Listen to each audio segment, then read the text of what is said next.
All right, so we are going to review 3 public hearings this evening. We have 1 new business item, which we'll go over later.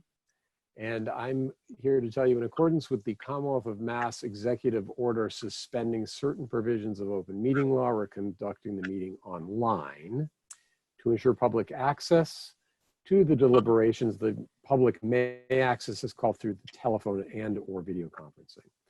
Members of the public will have an opportunity to ask questions and provide public comment. So to do so, please raise your hand in the participant function, which you can, if you're on a computer, you can see the participant function is at the bottom of your screen. There's a way of raising your hand, or you could raise your hand visually and wave, and I'll make sure to catch you. If you're on the phone and you'd like to make a comment, I think if you unmute your phone and just sort of announce that you'd like to make a comment, I think that's the best way. We're gonna do that. In order to preserve available bandwidth, video screens will be turned off by the host occasionally, with the exception of the commissioners, our staff, and the current petitioner. Once the commission has acted, the petitioner is free to leave the meeting, and we'll probably not share screens at all. So I will now take a roll call just to take attendance. So shall I go around on my screen? Luis. Present. Nia. Melinda. Well, Nia and Melinda are both muted, so I see they're both present, but. Nia Glenn is present. Okay, Melinda. Melinda. All right, Abby. Abby Flanagan, present. Catherine. Catherine Mast, present. Oh, I spelled your name wrong. Sorry about that. Okay. And I think that's everybody I've got commissioners wise, unless somebody's dialed in by phone. Did you see that Kate is trying to get in? Yeah, I don't know what phone number is hers, though. I sent her the link to the agenda. I'm going to unmute Hello? the phone. Hello, Kate? can anyone hear me? Are you there, Kate? I can hear you. Yes, Okay. I am. And I had to go through it by a telephone. My Zoom was telling me I had an invalid meeting ID. Okay. My name is Kathy Whitbeck with a K, W-H-I-T, B as in boy, E-C-K. And I've been online since 7:15, but I could hear all of you, but I guess I was on mute. But can everyone hear me now? Yes. So just hold on a sec. We're just taking a roll call for commissioners. Thank you so much. You bet. All right. Kate, are you the 978 number? 7973? Or are you I am. 202? Kathy Whitbeck is. Okay. I think you might be the 202, right? Kate. Peter, I'm the 202, DC, Okay. It's Kate. Gotcha. All right, so I think we have gathered in our electronic imperfection. So I am going to, where the heck is our agenda? I just had it. There it is. So we have 1 continued public hearing, which is the Colonial Inn. I think we can jump into that. It's 7:11. So 48 Monument Square to repaint the inn. Now, I'm not sure who's here from that project. Oh. Hold on 1 second. Let me just unmute everybody. So I believe that phone call that Kate, I believe, is from the Colonial Inn. The 97. Kathy. Yes, good evening. Yes, Hey, good Kathy. evening. This is Kathy Whitbeck. Hello to everyone. I am representing the owner, Michael Harrington, of the Colonial Inn. I've worked with Michael Harrington for over 30 years now, overseeing all of his properties. I don't know if any of you are aware, but our general manager, who had been with our team, Andy Seidel, resigned. He accepted a position in Boston, which is a great opportunity for him. So his last day was on the 24th of of April. I live in the Berkshires, the western part of Mass, the smallest town, Washington, which is in the southwestern corner of the state. So I'm calling you from there.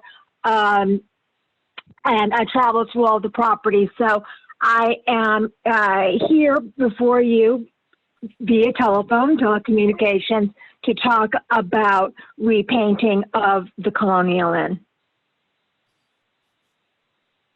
All right.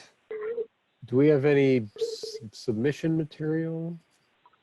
Yes, can't hear you, according to Heather. Andy, you have digital renderings. You had photos of the mountains, There we mounted go. samples, and photos of the surrounding building. All right, so in the Kathy, square. we're going to look at this material. You can't see the screen though, so But I know, you know the material. I know the material. Yes. Okay. Well, let's see. We have. If I could add, what we've done on the side of the building, we've tried a few colors. So the color that you see in front of you is also a larger section is painted at the end. A little history of why did we choose this color. This color is the same color as, if you are familiar with the Bedford Village Inn in Bedford, New Hampshire. This is a property that was a farm back in 1810. It's owned by Jack Carnavelli, and Michael Harrington loved the color so much. We called him and asked Jack what it was, and it's a combination that he went down to, it's at the local hardware store, and they mixed it for him, and they named the paint the Bedford Village in a yellow. That's what it's called. So Heather, are we looking at? Let me ask how many images we're looking at here. So this is the current paint color. Yeah. And then this is the proposed rendering. Okay. Um, And then the third document is the application itself. yeah, it's like a narrative that explains the reasonings behind the colors. Okay. As you drive down the street and face the property, one reason is that Michael Harrington really loved the yellow, and we have part of that yellow at one of our other properties, the Public House in Sturbridge. But we felt that it would really pop as drivers would come driving towards the property and seeing the color and being able to, more than the gray, which is a beautiful color, but it doesn't stand out. And because of the foliage and trees that we have in front of the building, that's another reason why it was selected. All right. I'm just looking at we're looking through the photos. I think there are a number of photos Certainly. of context. We tried to give you as much good information as possible, as well as, painting some side of the inn when we were also trying other samples. So, of course, certainly if you wanted to see it actually, the color on the building, I mean, it's not a lot, but it's more than what you are looking at this point. Mm-hmm. Do we know, can I ask a question? Do we know much about the painting of this building through time? Has it been painted? I actually don't know. Has it been painted various colors? Is there? I don't know. Jurgen, he stays in contact with me, just checking in now and then. If that is a question, I could reach out to him and ask him what the schedule had been regarding painting and the last time it was painted, if that's something you'd like me to do. Well, I think so. I just, and I'm going to just jump in here a little bit because we just are going through this on another, well, we go through this on many projects, but the main library branch bought a historic home next to it, and the paint analysis they did to come up with the proposed color was actually quite thorough. They took a chip and figured out how many had been painted, I don't know how many different colors over the years. I mean, I guess what I should do is this. Why don't I think if the group doesn't have any objections, I'd like to go around and hear from commissioners. I don't think there's anything unclear about the presentation. So why don't we do that? Why don't I go around in the order I see on my screen and ask for comments from commissioners. Everybody okay with that? If you're not, just shake your head. So Melinda, you're first on my screen. So I actually like the new chosen color very much. I think it's much more welcoming. And I can see why you would think this would be a great choice. The only question I have is that the 3 paint samples side by side make this look like a very pale yellow. The 3 boards that you have up against the brown make it look like a much darker yellow. So I'm a little confused as to, I mean, we've got the rendering with the whole building, which is more of a paler yellow. But the other one against the brown is really quite bright. So can you give me a feel for where? Well, you know, sometimes it has to do with light.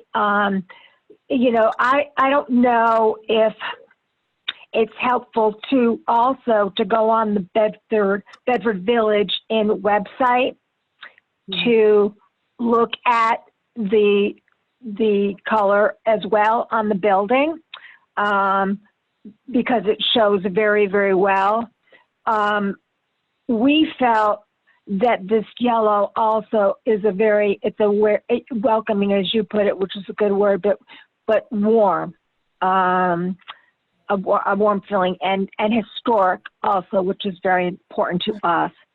But I apologize that I can't explain the difference of why the shades are different. I know paint, as we all know, is different sometimes based on the material it's painted on, and the light of day affects the color of paint. Yeah, we're going to need to see a live sample anyway. All right, Melinda, may I move on to Luis? My impression is that it's good to try to be historic on determining which colors were there, but then we will get into the problem of which epoch are we going to recreate, because I'm sure that this building has been painted, you know, many times with different colors. So from my perspective, the right color would be a color that would fit into the current look of the place. And I think that the color that's being proposed is it's adequate. On the other hand, I agree that it's very difficult to assess it with through the computer screen and so forth. So it would be nice to have an actual sample somehow that we could actually see, maybe in small groups. Well, to go to the, as I said, we have that at the inn right now. We have the different colors that we've painted on part of the inn, just, a clapboard. So I could arrange it for anyone that wanted to go over to the inn to take a look at it. And if the color that we selected, if you're looking at the building and it's not large enough for you to make a decision, we'd be happy to make it, it larger for you to make the decision as well, so you can see it actually on the building. We'd be happy to do that for anyone. Okay. Nia, before I go to you, I have a quick question for the applicant. Are you painting the whole building all the way around this yellow, even the newer back parts? Well, I think the back part we're leaving because I know Mr. Harrington wants to change eventually the look of that, with perhaps clapboards or something else. He doesn't like the cement look. Okay, so that one thing I was going to ask for, I think we need a diagram of where this paint is going to go on the building before we can make any kind of a. It would just not go on the addition, so it would be where all the gray paint is today. So it's just as it is. We're not adding this color to anything that outside of the inn itself, not the addition.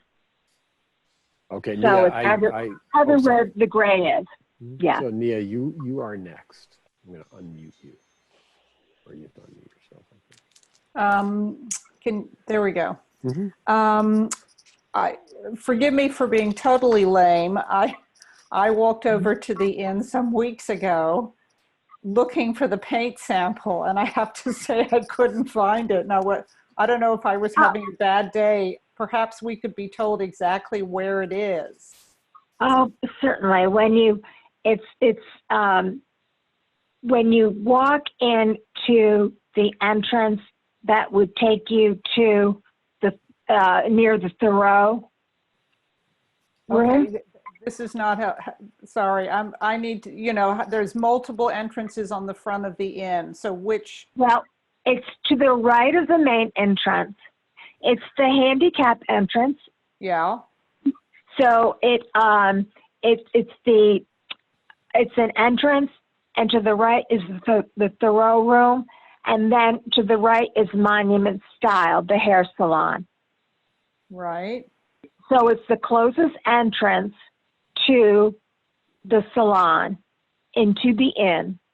And as you walk into the entrance, it's right to the left. We put the samples there on that wall. There's a picture, So Nia, if you look at the photos on the website, it's the main porch. It's to the right of the main porch. Main porch. Yes. Okay. We didn't want it to be obvious, of course, for a lot of guests to see. So this was a designated spot where we could try all of the different samples on the building itself. Right. Well, I totally apologize that I did not see this. I was looking for something lower down at eye level, and I apologize for not seeing it. I agree with Melinda. I think it's, the rendering makes it look a very different color from what I'm seeing as the painted clapboards on the side of, the example clapboards. Yeah. I would personally like to see it, the color in living color, so to speak. I agree. And I don't think I have a problem with the choice of color. And that's why we actually put it on the building,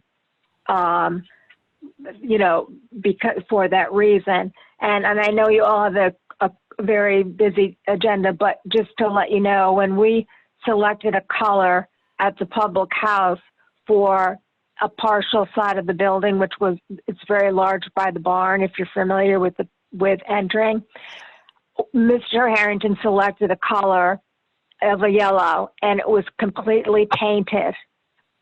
And then when it was done, he didn't like the shade, and he repainted it. So he is very, very specific about and articulate about the colors, and not just leaving it until the next time it needed to be painted. That's the kind of person he is. So, all right, Abigail, I think you are next. So I did see the sample on the inn. I don't have an objection to repainting the gray to the yellow. My issue is with the red doors. The inn is the only building in Monument Square that would have that number of paint colors on the building. And I think it's I understand there's a red door there now. It didn't seem as prominent until the change in the body color. My preference in keeping, most of the paint on the buildings in Monument Square is fairly subdued. And I don't have an issue with the change in the paint color, but I prefer the more subdued look of keeping it to 3 colors. So either the yellow body color with the white trim and the black shutters and black doors, as it is in the Bedford Inn. I think that's more appropriate. I think the 4 colors tends towards a Victorian model that the building isn't, and isn't supported by the surrounding architecture. So I don't have an objection to repainting the gray, the Bedford yellow, but I would have an objection to the doors remaining red and being the 4 color scheme. I don't think it's in keeping with the context of the inn and the surrounding buildings. So that's my really my only issue. And I think that's a good point, and it should have been brought up or put in the notes, because the doors will not be red. We had planned on black. Okay, so then what is the red because there's a whole portion in the narrative that talks about feng shui and red doors and that was Andy. That was Andy. Okay, so we'll need to see a revised.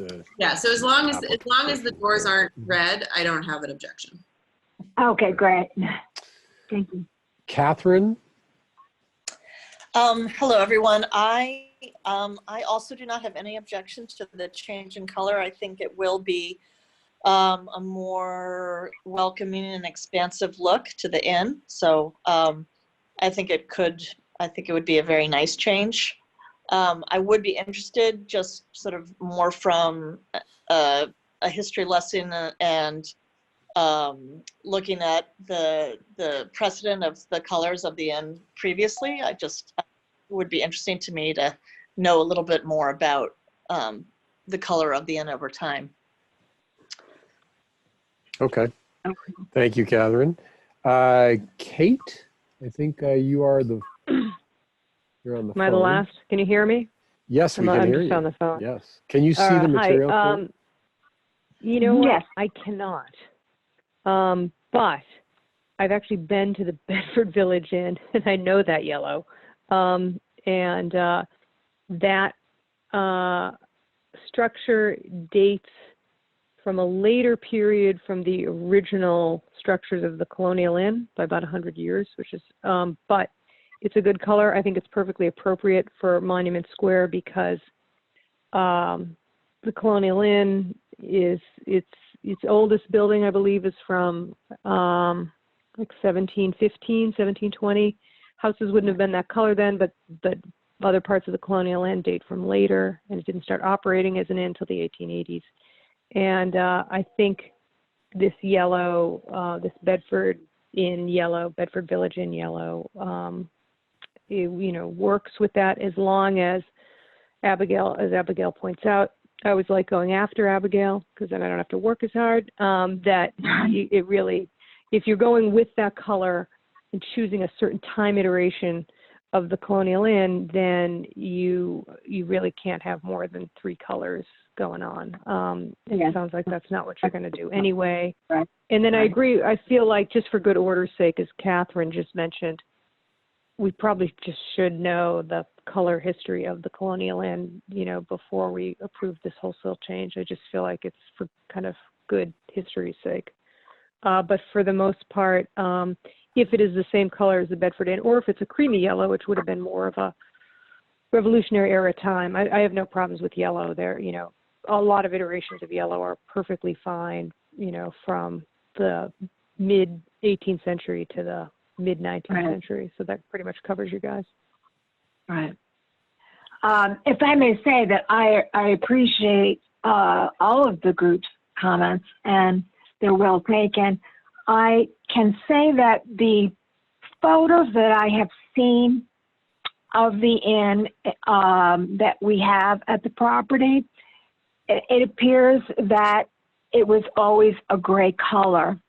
The only person that I can reach out to is Jürgen, unless someone else can advise me where I may get information if you have anything in your files of time, you know, in the past. But I will reach out to Jurgen, and I mean, he owned the property, I believe, for about 30 years. So, how expansive do you want me to, you know, research? And could you offer any information aside from Jurgen where I could do that? Because I've not seen any photos, and I've seen many photos that we have at the property of the inn, and it's always been in the gray tone. Yeah, I think the And issue some of is, them, and some of them are black and white. Excuse me. Yeah. Some of them are black and white, so it's hard to tell, you know, of course. But yeah. yeah, I think the issue that Luis raised is the one that I would be because technically what we should do is ask for a paint analysis, a formal chip analysis. But then the problem is we get into, well, which era are we going to try to match, and that's really not entirely useful. So. Yeah. So my one comment before we open it up to public comment is I actually would like to see the paint on the actual clapboards, because that sample looks like it's on new clapboard that's kind of tacked on to the side of the building. So I think the paint will show differently if it's actually on the real building. So I got you. Okay. So if there's another sample put up, I'd frankly, I don't know if the group agrees. I'd like to see it on the actual building. I think that's a very good idea. Agreed. Okay. And That's a potentially, good idea. potentially with the white trim. I mean, a full mock-up of the proposed colors. I don't know if the black is different from the black. So anyway, it would be nice to see all the colors on the actual building, painted on the building. Okay. How large would you want to see of the paint of color? Oh, I don't know. I think 4 foot by 4 foot square, something like that. Okay. I think the trick is getting it adjacent to some trim that's painted, and then it'd be great to see it next to the black somehow, but I don't know how you do that. So maybe ask the painter what. Well, we can investigate that and try to find a spot that works for you to all to be able to view it. Okay. So to answer the question regarding the history of the colors, as I said, I can contact Jurgen, but I need guidance, you know, if you wanted me to go farther than that. Right. Well, let me just ask the commission, what is the group? I'll just do a kind of a straw poll, raise hands. Does anybody think we should ask for a full paint analysis, historic paint analysis, or is that not entirely useful? Maybe. I think, I don't know entirely what that entails, Peter. It's Kate Shartner. Mm-hmm. But if the Colonial Inn, which is so visible and so central to Monument Square, has also been more colorful for a particularly long time, I feel like, as the stewards of the historic district, we should at least know, what it was in the event. Or not even just in the event, but I feel like that's information we should have. If the Concord Public Library was open, the archives in the basement Exactly. contain lots of pictures, old pictures of Concord from way back. But they're not open right now. And that would be Right. the first thing I would try. When the paint, they'll be in black and white. Yeah, but you might still get a feel. You can still get an idea, yeah. And they have descriptions of a lot of the homes. There might be a reference to color, I don't know, but. My guess would be that it was always in the gray family. That would be my guess based on all the photos that we have at the property. But again, I'm not sure. Mm-hmm. All we deal with is historic properties. this is very important to us as well as it is to you. So I completely understand everything everyone is saying and respect your opinions.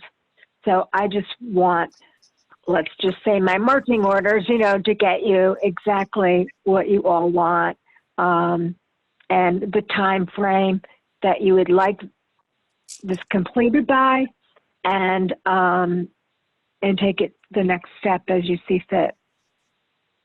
I don't think we have a timeline. Can I ask a couple other questions just backing up? Are you repainting the chimneys as well? Is the whole building being repainted? I don't want to speak out of line. It is my understanding that it is the whole building that is currently the gray color. Okay. So we would not leave any clapboard or any area of that gray. That wouldn't make sense to us to do that. Okay, I see some of the chimneys are peeling, and We have a lot of work to do at the property. Can I ask the commission, do you know, without going to Judy Selwyn or somebody like that to do a formal paint chip analysis, can painters take a sample and send it out to, I don't know who to send it out to, and it would sort of take the flakes apart and say, well, here are the layers. Is that something relatively easy to do or not? Does anybody know? As far as I know, painters just scratch the old paint and then find little chips. And if you take them to a hardware store, sometimes they can recreate or know which colors are required to mimic those colors. But that's all they do, unless you do a full formal analysis as they did in the Haywood Benjamin house. Right. The thing we don't know is the clapboard all been replaced? Because if the clapboard's been replaced over time, then it won't have the layers Exactly. of history. Right. And that I don't know how to get at. Kathy, do you know if we can find out much about the history of the building and how it's been renovated over time, since none of us can get into the library? I would look to, give Jurgen a call. Okay. And ask him, and that would go back, from the purchase of Mr. Harrington having the property, and then back another 30 years. So I will certainly find it out. Absolutely. Okay, that would be good, because I think it looks like you're going to have to redo the narrative anyway that Andy Seidel did, because it's all right. So it would be good to find out more from the previous owners, just for information. Sure. And then have you selected a painter already? Yeah, we have a painter company that we use at all of our properties. And we have not. I'm sorry. Well, I was going to say, Go could ahead. that company do a paint analysis? Could they come? I mean, if you just ask the painter to say, look, we're just interested in what this building was originally painted, or can they poke around a little bit? And have they done that before? They have not done that. No, they have not done that. Okay. But we have, I can tell you this, we have not done any outside work on any of the clapboards, but I will say if there are areas where we need to repair, that will be done prior to painting to protect the building, of course. So Okay. I can ask Jurgen that same question, along with, as you mentioned, which is valid, regarding paint and any exterior work with the clapboards. Okay. I mean, my sense is no one on the commission objects strenuously to the color. I think the one thing about the Bedford Village Inn is that that building is in a completely different setting. There are no buildings around it. So the color sits in isolation, whereas here it's surrounded by other buildings. So that's why we're being so careful about the color. That's understood. I completely understand that. Yeah, and also, Concord always gets its nose out of joint when it's not. If it were called the Colonial Inn Yellow, we would all say yes. I know what you mean about having, look the surrounding buildings in the square for reference. I tend to, which is not, right. You need to always look at the whole picture, but I tend to just look at it as I'm driving down the road and it's facing me and seeing this beautiful historic building. That color is exciting to me, but we can't forget about what is surrounded by the building. So I think that's a point well taken. Okay. All right. Well, thank you, Kathy. I think if there are no other comments from commissioners, if you want to wave your hand, if you have anything else to say, I'm going to open it up to public comment. Oh, or Catherine, did you have a comment? Nope. The only thing that I'd like to say, if I may though, is who is the contact person that I would send this information to? Heather Gill, who's our. Should I send it to the administrative assistant? Great. Yeah, Heather. Okay. That's terrific. Thank you. You're welcome. And I'm going to open this up to public comment. Now, nobody in the public comment has video, so if anyone in the public has a comment, if they can press the raise hand button. Can we see that? Let's see. I see no raised hands. Yeah. Do you see any raised hands? Nope. I'm sorry to interrupt, but I don't see a Yeah. raise hand button It's in the manage. I'm the manage participants. What's the button look like when you're a participant? It should say. Oh, raise hand. I see in the participants list. Okay. Yeah. So sorry for the interruption. Okay. I'm going to unmute everybody just in case. Is anyone on the phone? Does anyone on the phone have a comment on the repainting of the Colonial Inn? I believe we're going to continue this application because there's some information coming back, but let me know if there's any. Don't see any. No, it's Kate. I'm on the phone. I agree with continuing it. And I mean, I generally like it, but yeah, I think we just need to consider it a little more. So let me just back up a second. So voting members tonight are, beside me, Luis, Mia, Melinda, and we're the 4 permanent members, correct? Right. So maybe Abigail, would you mind being our 5th? Sure, no problem. Okay. All right. So why don't I entertain a motion from the commission?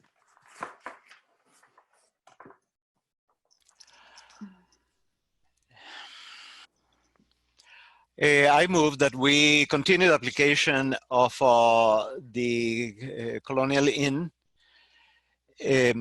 pending for more information about the previous paint colors and to the inn painting portion of the building, preferably between a window and some type of molding such as a corner or a door, such that members of the commission can assess the color being proposed. To the May 21st meeting is the next meeting. To the May 21st meeting. So Kathy, does that make sense to you just before we second it and vote on it? What we're looking absolutely. We meet every absolutely. 2 weeks. Okay. Okay, yes, absolutely. Thank you. All right. Sorry, Nia, did you second it? Yep, second. All right, all in favor? And I have to go around. Luis? Affirmative. Nia? Aye. Abigail? Aye. Melinda? Aye. Catherine? Aye. Kate? I can vote aye. You can vote. I mean, we'll all vote, and I say aye. All right, so we're continued, Kathy, for 2 weeks. Is it 2 weeks? Yes. And I'd say see what you can get done between now and then. Heather Gill is your contact at the HDC. So if any new material comes in or if you have questions, I'm sure she'd be thrilled to answer them. Okay, great. Looking at you, Heather. Well, I would like to thank everyone on the Historic Commission, and I hope that you and your families are safe and healthy through this difficult time that we're going through. Thank you. Well, Thank thank you. you. Thanks very much. All right. Thank you. All right. All right. Take care. Once you have the Yes. sample painted on the building, can you Mhm. just please send me an email so that I can let the commission know that it's painted? Do you want that, or do you want to wait until we do the new request, which would be more appropriate at seeing the color by a window, some of the molding, perhaps near a door? Yeah, once it's I think- painted on the yeah. building, send me an Once email. that's done, Yeah. I'll let Heather know for sure. Oh, absolutely. As Great. well as I will let you know what information I can get from Jurgen regarding the history of painting and any repair work on the building. Okay. I will send that all to Heather, and I assume she will forward it all to you. Thank you, Kathy. Thank All you right. all. Enjoy your very time much. out there in Mount Washington. Thanks very much. You all have been wonderful. I appreciate it. Thank you. All right, folks, we are Right. moving to new public hearings. Our first one is 330 Main Street. This is Marth Paul to relocate and replace existing fence and gate. Yeah, And I see Molly Paul there. yes, that's me, Martha. Aha. Oh, they left the A off your name on the agenda. It says Marth. Oh, What an interesting name. I'll answer to anything. All right. So I think Heather, is there material we can look at? There is material. The application. Let's see. There it is. Okay, we're just looking. Can you see the screen? Yes, I can. Molly? Okay. Yes. So why don't you tell us about the project? There are two parts to it. One is to replace this fence that you see that's at the rear of our property along the river. And the posts are rotted and it's falling down. And so we just wanted to replace it with a very similar fence. Although you can't really see it in this photograph, where the current location of the fence is on the slope. So we thought we would replace it with a fence that's actually on the flatter part where you see our boats. Our neighbor to the left in this photograph, in the lower left-hand corner, you can see his new fence. And it would be, ours would be near that location, but actually a little bit further away from the river. And you're proposing 1x2 wire instead of chain link, do I see?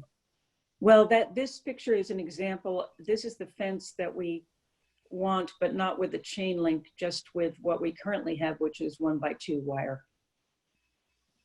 This is a neighbor of ours who has this fence. So we took a picture so that we'd have an idea of what the framework would look like. Gotcha. Okay. And then this is the proposed new gate? Yes, on the facing our house from Main Street, there's a gate between the gate and a tiny bit of fencing between our garage and our house, which you see to the left of the enormous beech tree there. Yeah, okay. That's one more picture. There it is. Okay. Yeah. Is that and visible from Main Street? That fence also is falling apart, and we need to replace it. It is visible just from certain angles because of the big beech tree. Now, are you replacing this? It looks like this is the existing one's a low picket with a little arch. Are you replacing it with a higher fence, like the brown sample there? Yes. that's what I thought we would do. We have a pool in the backyard, Mhm. and also Main Street gets pretty noisy. So I thought it's not a lot of fencing, but I thought it would help with the noise reduction and it also would, privacy for the pool. and it would be painted white, I It would be assume. painted white, yes. All right. I think that's all the questions I have. Why don't I go around and see if commissioners have questions? So I'm going to go in the order on my screen. Luis, you are first. Yeah, I think that I don't have any problems with the fence on the back. I think I have problems with the fence on the front for two reasons. One of them is that it's quite significantly different from what it is there. So it's not even the same style. It's a much different fence. And the other thing is that I think it's too tall, and there's no question that for the purposes of privacy, that's an issue. But I think that that privacy can be accomplished with some other method, you see, like screening with vegetation, or maybe a fence that it's fenestrated. But I think that the fence as proposed is just too big, and it will give a sense of a silo effect in that area, and that it's Main Street, so it should definitely not have a silo types of visions or visuals. Okay. Thank you. Luis. Nia, you are next. I just had two questions. When you look at the photograph that shows the fence along the river, I understand the section that is basically parallel to the river. But it looks like there is a fence that is perpendicular to that. Am I on mute or am I? Yep, yeah, we can hear you. Yes. Okay. That's my neighbor's fence. The one that looks perpendicular to it is the neighbor's fence. Okay, so is that going to have an extra section to meet the 8-foot extension, or am I totally missing the point here? Do you see where the gate is? Yes. Okay, there's a section of fence that, yeah, that right. Is that going to be extended further out? Oh, that's a railing. Oh, it's just sorry, a handrail excuse me. down the stairs. Okay, so that's that sorted out. The 1x2 wire, is that just going to be sort of the gray wire, or is that going to be black? It is, I think the choices were black or silver, and I picked black because that's what you see there now currently. Okay, thank you. And I agree with Luis that on the Main Street side of the house, I think a solid board fence on either side of the gate that's 6 feet high is too imposing, and needs to probably be modified in some way. So Yes. What is an acceptable height and style? It seems to me that there are more choices than just this picket that would be appropriate. I would agree with you there. I think there are more choices, probably several choices. Nia, do you have any suggestions off the top of your head? Not that they are binding, just to give the applicant some idea.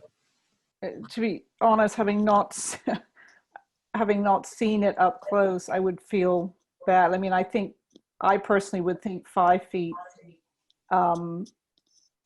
would be sufficient, and something not as solid. Can you see the photograph that came with the application where the fence and gate is not white, but it's the style that we chose? Is that gate, the openness of that gate, acceptable for the fence style? Oh, I see what you mean, where there's some gapping. Yeah. It's an improvement. The other thing that the person from Walpole Woodwork mentioned was having a fence, Bless you. um, having a fence that has an open portion at the top for the top Right, 18 and- inches. And we've done that with a number of other properties that wanted privacy, and that offers, you know, some degree of feeling that you're more enclosed than if it was not there at all. Yeah, I'm not wedded to, you know, having a tall fence at all. I'm just looking for a choice here that would be acceptable. Well, I'd be interested to hear what the other commissioners had to say, because they usually have all sorts of wonderful opinions. All right. Well, why don't we just keep going around the circle here? Catherine, you're next on my circle. I agree. I think the 6 feet of solid board would be a little imposing and a little monumental looking. I'm wondering if even the top portion being lattice work might be an improvement. I know that wouldn't be acoustically as effective, but certainly visually it would be a little lighter and less imposing. And I agree with Nia that maybe even just the difference of a foot less, looking at a 5-foot fence might be better, but I'm always a fan of looking at greenery to provide the privacy as well as you know, some of the sound buffer, if that can be considered instead or in addition to a shorter less high fence. I think would be an improvement. All right, thank you. Melinda, I've got you on my rotation next. You have to unmute yourself though first. Okay, I agree with everybody. I think the scale is too large with what you're proposing currently. And it just looks like you're trying to block everybody from looking. I know you don't want anybody looking in the backyard, but it's a big statement. So I wouldn't have it more than 4 feet high, and maybe, I don't know, whether they typically do another foot with a sort of crisscross opening or whatever. I think that might be attractive. But what you have is sort of massive. All right, Abigail. Yeah, I have no opposition to the fence located down by the river, either the change in material or the relocation. The fence on the Main Street side, I agree it's a bit tall, but I also think, so I'd like to see the height come down a bit, but it's actually tucked. If you're familiar with the property, I walk by the property every day. It's that section, if I understand, between the house and the garage, it's actually tucked a good distance back from the street. And there's a large tree in front of it and some other greenscape there. So I don't think it'll be as hulking as it appears when you just look at the photo of a dark painted chunk of fence there. So I don't have as much of an issue with the style. I'd like to see the height come down a little bit, but other than that, I don't have a significant issue with it, given that it's really not, it's not that proximate to the roadway, actually. Okay. And let's see, Kate. Any thoughts? Oh, can you hear me? Yes. Sorry, there's a lot of barking dogs right now. I'm sorry, I can't Can't see the material. I can't see the material, so I can't judge either way, but everyone sounds pretty consistent. The application say. materials are available on the website, so you can view them Yeah. there. If you can get to the. I can right now? Yeah, they're on the website. Yes, you can. Yeah, if you go to the current meeting document. Current meeting documents. Oh, okay, all right. And maybe what I'll share is I generally agree with the comments all around. I think, Martha, I think what I read in that picture of the brown fence is that the posts with the little knobs on top of them and the top rail of the fence they feel very heavy. So even if those were to be changed and the top rail came down to about half the diameter of the circle, and maybe even then the top foot of that were to be open lattice. And there are other styles of fence where it doesn't read as monolithic. There can be, layers of of boards and what have you. So it looks a little bit more like a picket. That would help as well, just from a scaling perspective. Do you know what I'm saying? There are fences where, and I, forgive me if I can't remember the name of the style of the fence, where it's front and back. What is that style of fence called? I don't know what that's called, but I thought that was, offset. I would have thought that was too modern for the, it's a 1920s house. Yeah, maybe you're right. I like eclecticism. I do too. All right. Kate, have you had a chance to look at the material? I'm trying to. Kate's got the, No. that's- The sorry. date is April 22nd. That's the only confusing part. Oh, stop it. Yeah, thanks, Louise. Not that bad. Most recent. so I think, as Kate's looking there, I don't think there are any objections to the fence in the back. So I think we just want to get Kate's thoughts on this fence on the front if possible. Can I add a comment? Yes. I'm Yeah. wondering if the circle above the gate is also not helping in terms of making it all feel much larger. I mean, I agree with you on the posts, that the posts are very tall. I mean, I think the fact that it's going to be white is going to be a help, but possibly reconsidering such a tall gate. Do you see the fence, the photograph of the existing fence? It has an arch because we have a climbing hydrangea that is very pruned back in that photograph, but it's actually coming back quite fast right now. Ah, It grows right over the arch. That changes everything. Thank you. He is our landscape architect. But Okay. that fence is much lower, of course, in Yes. spite of The the arch. fence part, right? But the arch is just as high, probably. Yeah, I think the main effect is the fence, the height of the fence. Yes. All right, Kate, if you get a chance to look at that material, great. Otherwise, I think I'm going to open it up to public comment. So why don't I go ahead and do that? I'm going to unmute everybody and see, is there any public comment on the fencing application for 330 Main Street? These are the rear fence and the side gate. And I hear nothing but crickets, and I don't see any raised hands. God, this is the time to do your historic district applications, I'm telling you. Yeah. All right, so I heard no public comment. Kate, I don't know if you have any last minute thoughts. No, there? I don't. I'm Okay. I'm looking at it. That's all right. I think the only thing we were only slightly unresolved on was the gate, but why don't I look to see if we can get a motion, and then maybe we'll discuss it as we go. So Could I just Yeah. request that you could we do these two separately, so that if you're okay with the fence by the river, we could go ahead and get that replaced. That's in worse shape. I see.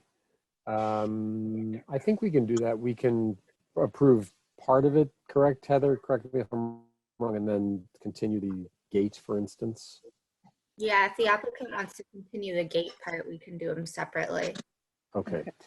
Then I think we can go ahead and, I guess it's a somewhat complicated motion. The motion would be to approve the fence in back and continue the gate to the next meeting. Well, perhaps maybe we should clarify if that's what the applicant wants to do. Yes. If she wants to come up with a different plan to bring back to the next meeting. Would you like to do that, Martha, in 2 weeks? Do you think you have For the enough gate on the feedback here? side? Yes. Yes, I'd be happy to do that. Okay. Then I would look to the commission for a motion. Okay, I will make a motion that we consider the application of 330 Main Street and that we take a vote to consider the changing in the fence in the back of the house and that we continue the application for the meeting of May 21 for the construction of the gate and the decisions about the height of the gate. And fencing beside it. And fencing. Adjacent fencing. All right, could I get a second there? Second. Mr. Betty's Beattia's motion. All in favor? Luis? Aye. Nia? Aye.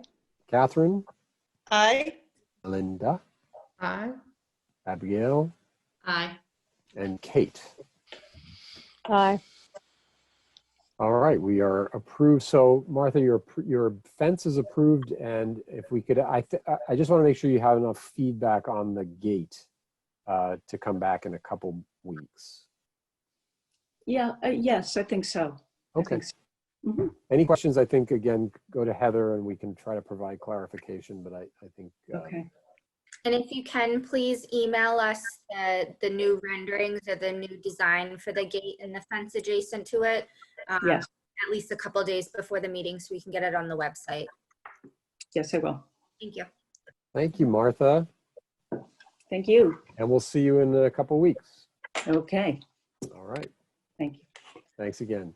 All right, our final public hearing is 262 Lexington Road. This is Nishadek Architects to replace a garage door, to replace garage doors, sorry, 2 garage doors. And I don't know who's here from. That's Anita Rogers. I'm here. Hi, Anita. Hi. All right, I'm looking at the application. I think Heather will put it up in a moment. And I see pictures of existing and proposed. So why don't we just run through that? Sure. Would you mind walking us through the pictures, please? Of course. So Thank you. the house was built in 1993, and these are the existing garage doors, which are original, which are flush doors, painted the color of the clapboard, and they are in need of replacement. So they need to be replaced, and the homeowner would like to put in something that's more of a carriage house type of door and paint them the color of the front door, which we have in our documentation as Pratt & Lambert Essex dark green, but I'm not sure they're actually that dark. We haven't gotten a paint sample yet, but that's what we're proposing, that they match the green doors that are there. I'm just not positive that the green hasn't been changed a little bit since 1993. So these are a Versatex cellular PVC, no stamped wood grain, a smooth, made to look like wood, carriage house type of door that has 3 sections. So the glass panels are a nice scale, and it has a V-groove panel. It's the one that's highlighted, the TS312, the six lights. Mm-hmm. And that's the door. We are not proposing using the fake hardware, but that's the door in a dark green, a different color. So no hardware, okay. No hardware. Okay. Unless you want the hardware, but No.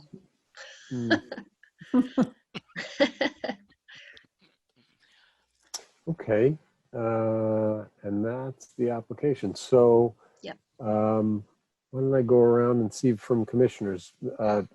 Luis.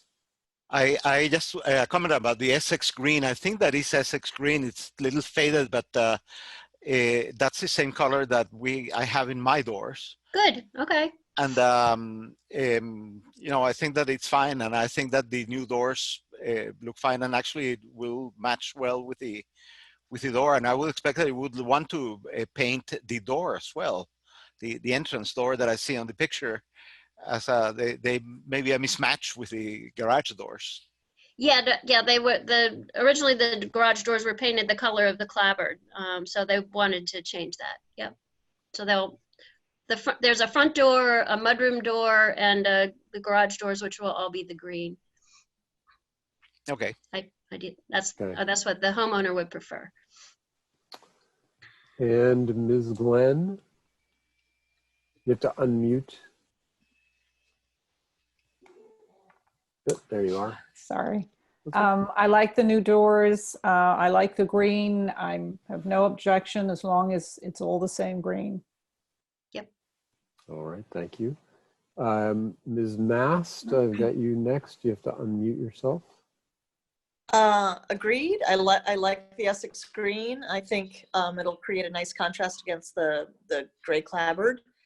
So I have no objection. Thank All you. right, thank you. Ms. Shumway? I love the doors. I think they're great. And the color, it's obvious that you would go and match what the other doors are, so. Okay. Thank you. Ms. Flanagan, do you have a comment? No objection. And Ms. Chartner? No objections. Ditto for everyone else. Looks great. Thank you. All right, so I'm going to open this up to public comment. Is there any comment on the application to change the garage doors at 262 Lexington Road? See absolutely no motion there. All right, so I will look to the commission for a motion. I move that we approve the application for 262 Lexington Road to replace garage doors as submitted. Second. All right, we have a motion and a second. All in favor? Luis, I'll roll Aye. call. Nia, Aye. Catherine, Aye. Melinda, Aye. Abigail, Aye. and Kate. Aye. And I'm an aye as well. So you are good to go. Thank you. Thank you very much. You're welcome. And any questions, of course, Heather would be happy to I answer know where to them. I know where to find you. Yes, know I where to do. find us. Okay. Thank you All very right. Well, much. thank you. Yep. Good night. Good night. All right. And with Good night. that, we are close our new public hearings. Is it correct? There's nothing new since. Correct. We just have the Okay. one other business item. All right. So I'm assuming a couple of folks on the phone here are here to talk about 325 Main Street. Now, this is a discussion. It's a little bit unusual given that we're on Zoom, but the homeowners, the new homeowners would like to talk to us about what they are thinking about on the property. So I'm not sure who's going to present or what's being presented, though. Hi, this is Mark Carbo. Hi, Mark. I think I'm starting Oh, there to be you are. visible here.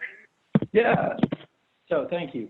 I really appreciate you all making a little time available here. I'm the homeowner to be, so my wife just left me. Her father is actually ill, unfortunately, with circumstances related to the coronavirus here. So Oh, we're I'm hopeful so there. sorry. But yeah, it's really something I think that's affecting so many of us, but new to us. We just learned this yesterday. And not here in Concord, he's out of town. But if I could, we will be new homeowners in about a month of 325 Main Street. We're delighted and just view it as a wonderful property. My wife and I did restore a home at the end of Brattle Street in Cambridge some years ago. And so we're sort of eager to bring the home back to some of its glory and, do a restoration, but inside do a little bit of an update, but certainly wanting to respect the heritage of the area and of the property. What I was hoping we might cover is just a little bit of what we think of as our ambitions, and then if you could give us some guidance before I start to draw up plans and be too specific. I just wanted to see if there's areas where you would be willing to work with us versus areas that you felt more strongly about, understanding that this was all unofficial, but it was just sort of directional. So that was my hope, if that's okay. Yes. So please proceed. Now, is this Heather, are you sharing screen with us? Yes. Yeah, she's. Okay. So we're just now looking at the property. Okay, yeah, and I dropped off, so I'll just keep talking and you can steer me if you're seeing something you want me to react to, though I'm new to the property. I think you all have had a great deal of familiarity with the property, at least in other prospective buyers and their attempts. Our effort is not to increase the footprint or very modestly, if at all. My understanding, I've done a little bit of investigation so far. We did talk with Anki Boss at the Special Collections. They were able to provide a little bit of online history, but we haven't really had a chance to really research a whole lot yet. You probably recall the property has really two distinct periods of heritage. The house itself is 1767, so it's going to be classic Georgian New England colonial. The house was relocated from 2 blocks away on Main Street in 1867 to its current site. At that time, the barn and the side shed was added to the house. So we sort of have two contextual points for architecture. Our plan would be to substantially or entirely leave the oldest part of the house completely as original. And our hope is that the part that is the shed that is behind the house, so if we're looking where the house facing North Street or Main Street would be north, so it would be the eastern elevation, which is facing Cottage Lane. On that elevation between what is the barn and the original house is this shed building. And our hope is that we can transform that into a family room. Today it's cold storage, a little bit of a mudroom, a little bit of a stairwell. That would ideally, if you would be okay, we would then need to change that facade a little bit, that eastern facade, where we would, change the window layout, we would change the door layout. We would do that in keeping with that same architectural look, but the windows wouldn't probably end up in the same place. And our thought is that the door entrance, rather than being on that side room, would now come to the back side of the original house. So it would be, 90 degrees around the corner. Right now there's an access to the basement there that we would move to a less obvious part of the house. So we think that would actually create a better elevation from Cottage Lane, but we would need your support, I think, to rearrange that a little bit. I mean, maybe we could keep that arch look and put, a larger window within that arch look or something like that, but it probably wouldn't be an access door there. So that's one idea, is transforming that space. Anything, do you have an allergic reaction to anything I said yet?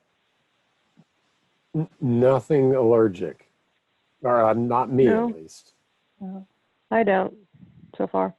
Kate? Okay, yeah, I mean, let me keep going and then cry uncle, I guess, when I get there. I mean, I don't think I have anything too bad, but let's keep going. Our preference would be then to add a fireplace at the end of that new room, though it is just currently we're calling the shed. So that would be adding a chimney that would be visible. The chimney would be between what is now the barn and that shed building. That would be visible a wee little bit from the Cottage Lane access point. So that would be another enhancement to that. The opposite side then, which would be the west elevation, is right now sort of an area tucked in within the setback from the neighbor's property line. Potentially, we're not sure yet, potentially we might ask permission to have a screen porch there, or maybe a breezeway that would connect the barn to the main building. One thought for the barn is that we would use that as a garage for car storage. I'll come to that in a minute. But there may be, some part of our plan eventually that would do something modest with that west elevation. That is less visible from a public access view, though I think on Main Street you probably would see around some of the landscaping to see that. Okay.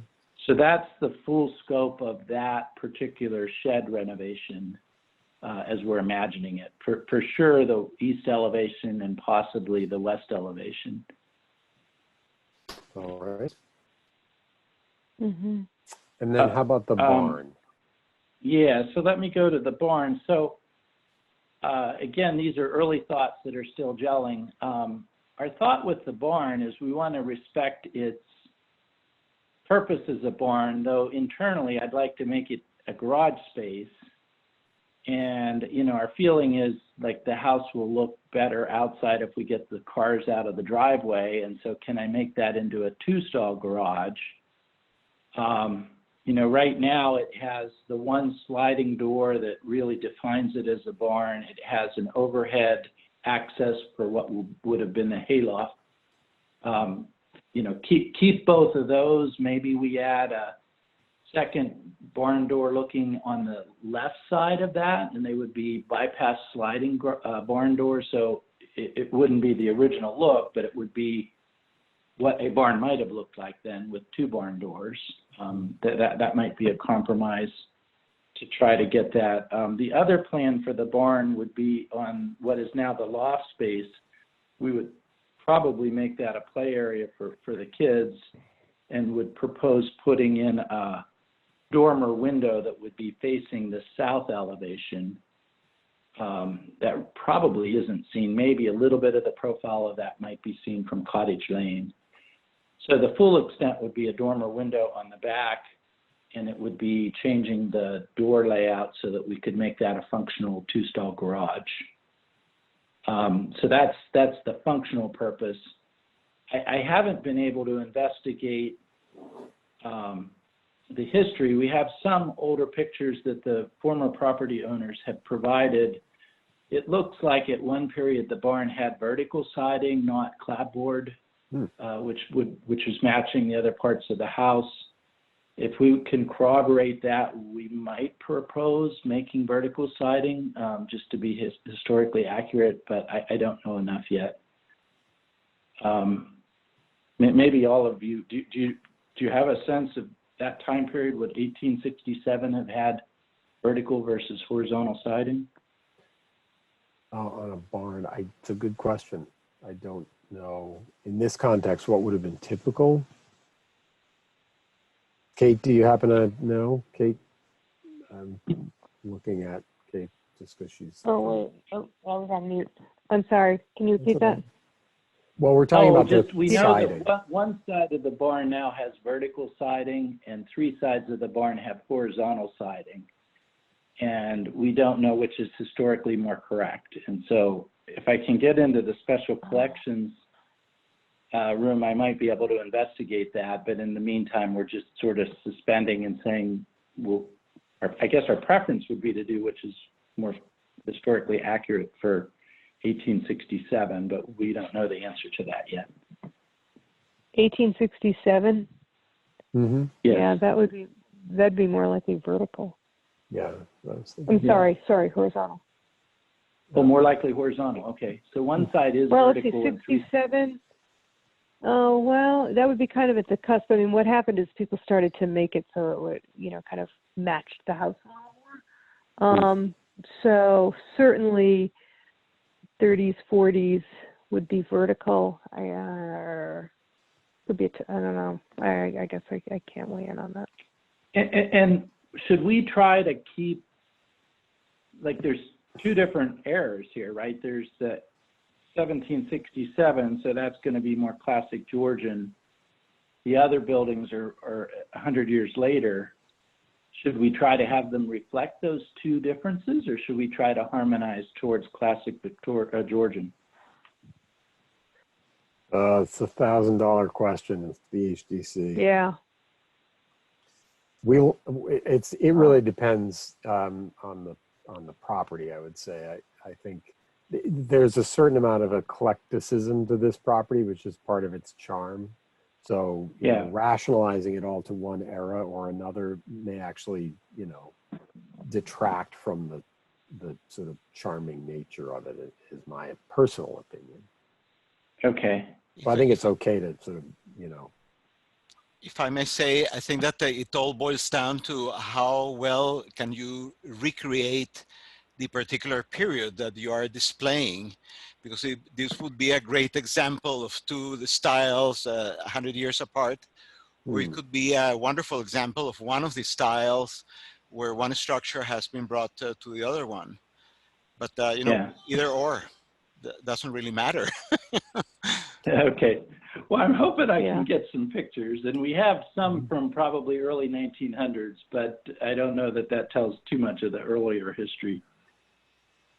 I feel like okay, well, generally speaking, I think your approach is very respectful of the structure and the little campus you've got. So I think I'd love to see a formal application with everything drawn up, because it sounds like what you're proposing is actually kind of all pretty reasonable to me. Okay. So you're, at least, you know, in concept, you're comfortable working with something that would make the barn functional as a garage if we did it in a tasteful way. Yes, I have no objection. I don't know if anybody else does. Everyone's muted, but I see people are either checking their email or getting ready for their glass of wine or something. But Yeah. Fair enough. A couple quick other things. So, you know, the next would be back to the original house on the south elevation on the 3rd floor. There's a small dormer window, and then in the other bedroom is a skylight. yes, I would actually like to make that just one dormer, which I think would look better. You wouldn't see it from Main Street. You would see a little bit of a different profile from Cottage Lane. Is it conceivable that would be okay? I think so. These are very modest modifications Yeah, to the that's structure, Mark. So Yeah, we're trying. you know, and it sounds like now you're I'm really, down to the harder ones. So the harder one is window replacement. They're not original windows. The photographs we have from the early 1900s were 2/2. The units that are there now are 9/6, which I think is more in keeping with the time period. We would like to do window replacements. So I guess I don't feel, well, I don't want to, you know, use the current sashes. They're painted in pretty poor condition. If we do replacement windows, of course we would go all wood. Can I go thermopane, simulated divided glass with inserts, not insert muntins, but with filler inserts? I guess we're interested in the thermal advantage and in the sound abatement. I thought if we're probably going to find the time period's going to let us go to darker muntins, the adhesives on those simulated light glass adhesive is a black adhesive. So that cosmetically, I think we could make it look very tasteful. But I didn't know. I mean, I prefer that to storm windows, but I just wondered if you guys could give me any guidance on sort of how to think about windows and well, how close to be to exactly historic accurate versus trying to be a little bit energy practical. I think both things are true. I think we tend to prefer restoring windows, but it doesn't sound like these are original anyway, and that there have been changes to the window. I mean, the 2/2 thing is intriguing, frankly, but 6/9 is also kind of interesting. I think the trick with new windows is actually usually about the screens, because you know, if the screens go on, we always ask for the see-through mesh so that they don't look like black. Okay. But Abigail, you live right near this house. What's your sense of that part of the street? It's such a variety of ages of homes that there's not really a consistency in terms of window style. I mean, I think the best kind of guidance I can give you is that we're really, really, really, really, really particular about windows. So while all the changes that you've proposed so far have been really modest, and I think are things that are well within the scope of what we would consider. The windows, it's a really hard question for us to answer unless we're seeing samples. And we have a lot of detail and a lot of spec, and it's going to be worth spending the time and energy to really investigate what the best options are to maintain the historical integrity of the look of the house. We understand Sure. the obviously the modern need for energy efficiency, but it's going to be something that we're going to talk really in depth about. So I would say do as much research as you can, because windows in particular are a huge sticking point for us. So Okay. we just need a lot of information about what you want to do. And I'd say there's so many options now. There's probably going to be something that achieves exactly what you're looking for. It's just finding it. Yeah, okay.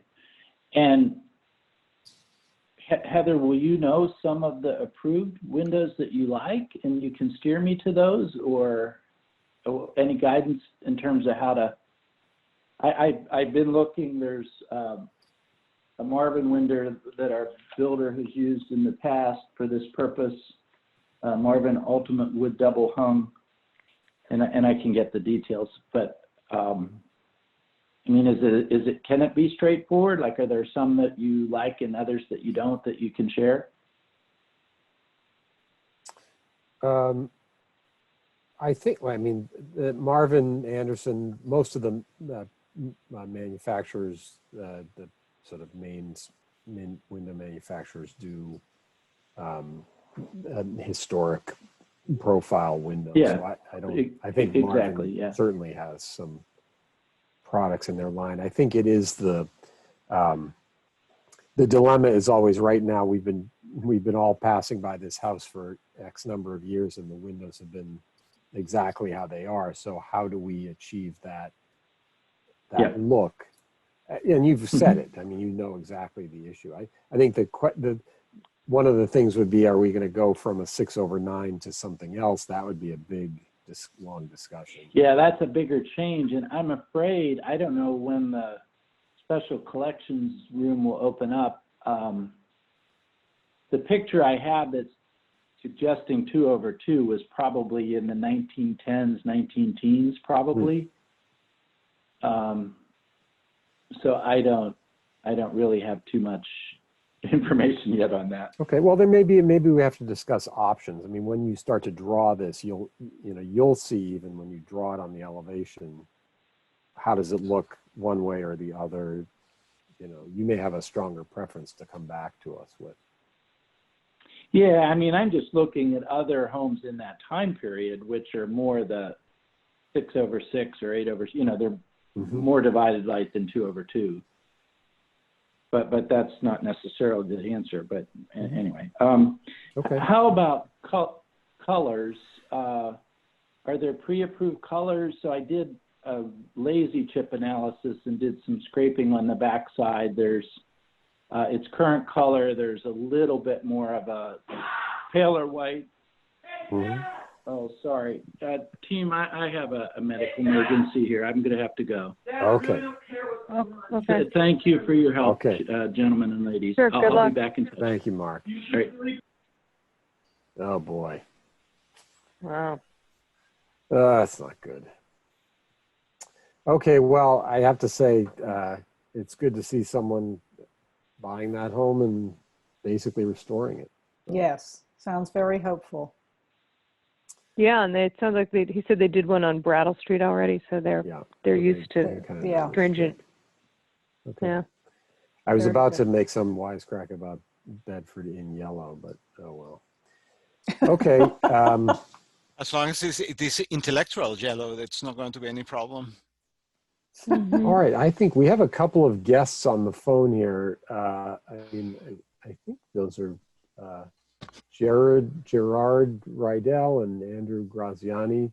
I don't know if I'm just opening it up to public comment, but I don't, unless there's any public comment from the gallery or public discussion, I guess I would look. Do we have any other business, Heather? Nope, that was all. Okay. All right, then I think I'm going to look for a motion to adjourn. I move that we adjourn the HDC meeting for May 7th. I second. All right, and I'll go around for a roll call. So all in favor, Luis, Aye. Abigail, Aye. Catherine, Aye. Melinda, Aye. Mia, Aye. and Kate. Aye. All right, we are adjourned. It's nice to see you all. Nice to see Sorry, you sorry all about the too. background there. Nice to Good see night, you all. everyone. All Looking right, at and these thank you video to right our instead of field the other screen. administrators.